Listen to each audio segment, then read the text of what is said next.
ఏదైతే కాంగ్రెస్ ప్రభుత్వం ఏర్పడినప్పటి నుంచి ఇప్పటివరకు సీఎం రేవంత్ రెడ్డి గారు సీఎం పదవి ఎక్కినప్పటి నుంచి కూడా సీఎం వెనకాలనే పడుతున్నాడు కేటీఆర్ గారు. భూ కుంభకోణాలు చేస్తాడు, రియల్ ఎస్టేట్ చేసే వ్యక్తికి సీఎం సీట్లో కూర్చోబెట్టారు, తెలంగాణ భూములు అమ్ముకుంటాడు, ఇలా రకరకాల ఆరోపణలు చేస్తూ ఉన్నారు. ఎట్లా చూస్తారు ఆరోపణలను? రేవంత్ అన్న తెలంగాణ రాష్ట్ర ప్రజల కొరకు పనిచేస్తుండు. కేటీఆర్ అనేది ఒక దొంగవాడు.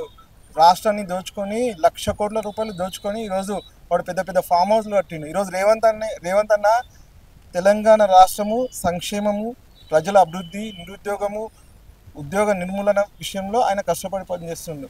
ఈరోజు రేవంత్ రెడ్డి గారు ఎక్కడైనా నీవు అబ్జర్వ్ చేస్తే ఈరోజు హైదరాబాద్ అనేది రాష్ట్రం ఏ విధంగా ఉండే, మొత్తం డ్రగ్స్తో విచ్చలవిడిగా ఎక్కడ పోయినా డ్రగ్స్ అది ఇది ఉండే.